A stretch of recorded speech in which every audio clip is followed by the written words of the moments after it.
Hello my friends, welcome back. It's Nat Walsh for TLC Designs. We are going to have a little play with Ben Bot today.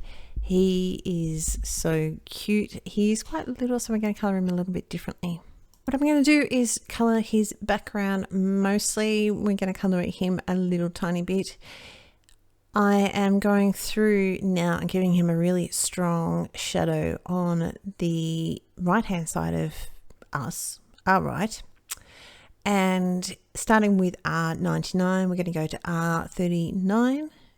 I am going to do a little bit of tip to tip action on between the two colors, because even though they're both finishing up with a 9, it just needs a little bit of help just to blend out a little bit more. We're then going to go down to R37 and right down to R39. When I first start colouring with R39, I am going to have to stop and just refill him. I did play with the idea of blending that out a little bit, just having a softer, but the colours are too strong and it just was not going to work. So that's why I'm going to go down to R35.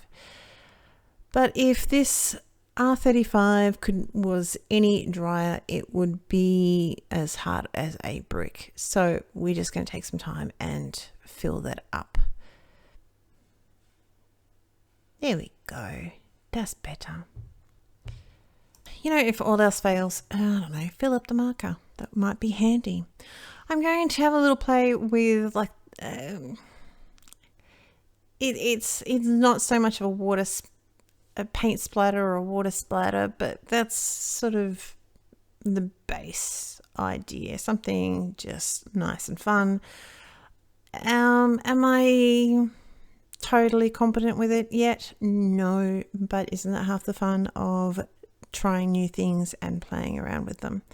So I've done it a couple of times, still needs a bit more work. I think my little splatter is a bit too uniform, you know what I mean?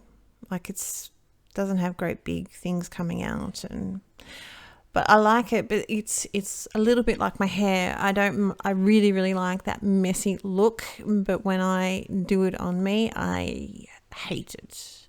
So I think that's part of my problem. So I have to let go. Just let go. I'm not going to sing. Let it go. So we've got the really strong highlight on the right hand side, a little bit on his arm. Now I have forgotten his arm on the right, in between his arm, and I even took photos and I didn't even realize until after I sat down to edit this video. So I am going to fix him up. He'll be all right. We'll sort his little ducks in a row. We'll figure it out.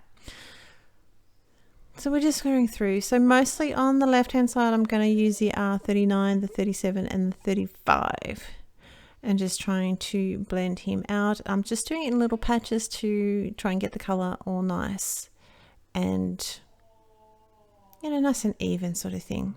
So we're going to go through and just try and give a very, let's see, I think it's just a little bit too uniform.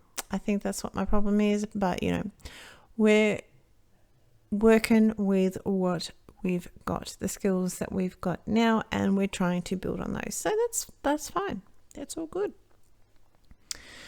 We are going to, the royal we, shall I say, I am going to color this little guy, keeping in sort of the primary colors. I thought that was a little bit fun because I quite often go for, you know, analogous colors or split complementary, you know, all that sort of different things, but I thought I'd just stick with primary colors. I did the blue, and I'm like, maybe I should just leave it white, you know, like I'm an Aussie, but you know, this is for TLC Designs who are based in America, so we'll do, you know, a little tribute to America, but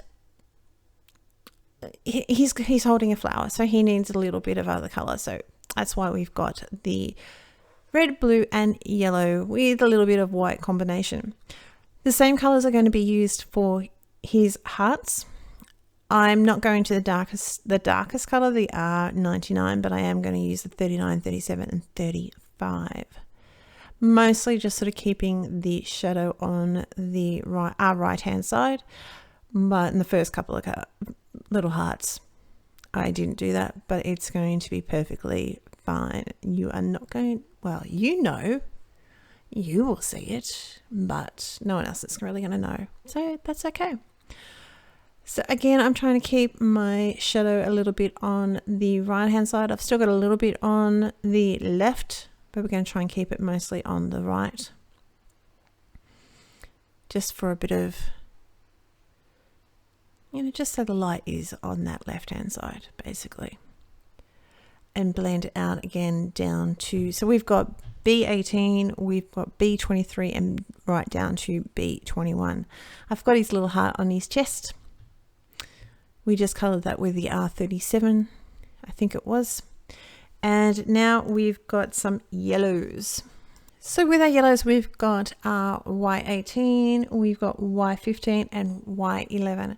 And that's just going to be a little bit on his trousers. So again, our highlight is going to be on the left-hand side. So our shadows are going to be obviously on the right-hand side. I gave him a little bit where his trousers will fall between his legs, sort of thing, just a tiny little bit. And I've also given his little daffodil the same. So we've got the Y19 on the right hand side, going down to the 15 and the 11. The 11 is super, super light. He's got a couple little cheek marks, so we're just going to do that with the R20. Yeah, R20. A little bit on his buckles, on his braces. The next colors that we've got, oh, we forgot his little bow. The next colors, well, they're not colors. They're going to be C3 and C1. Again, this is mostly, the C3 is going to be on the right hand side, just to give him a little bit of definition. Just with between, that was where I realized I hadn't, when I pointed to near his arm, that was when I realized I hadn't colored between his arms. The C3, just put a little bit of definition here and there, and then we're going to come through. Now, both tips are off in this only because I realized I had changed the chisel tip over on my Copic marker to the fine pen, and he just needed a little bit of fine detail, because I can be pretty heavy-handed with my brush marker, but that's okay. Where he's left well, our left, his left foot, which is on our left, his right, does that make any sense, is going to be a little bit in front of his other foot, so we put a little bit of shadow here. I'm going to trim this down. It's not quite my normal thing, but I'm going to trim it down to about 14 centimeters by 9.5 centimeters, which I know I can't tell you that in American, but in American Imperial, I think it is, because I'm metric, so you guys are Imperial, but that it's a moot point, because as I've said before, my card bases are completely different. I've raised it up with a bit of foam, so you can have a play with your margins and figure out what you would like to do there. A little bit of glue, always double check where, heaven knows, I've gotten carried away with myself and then put things on upside down. And so we've got an R37 here, and we're just providing a couple little bit of splatters with our quotation mark ink, coming back through with, and I just thought that would be a little bit of fun, coming back through with our Stardust stickles and just doing a couple of dots, including his antenna and his little flowers. That's my card. I hope you're well. Take care, like and subscribe, and I will talk to you next time. Bye bye.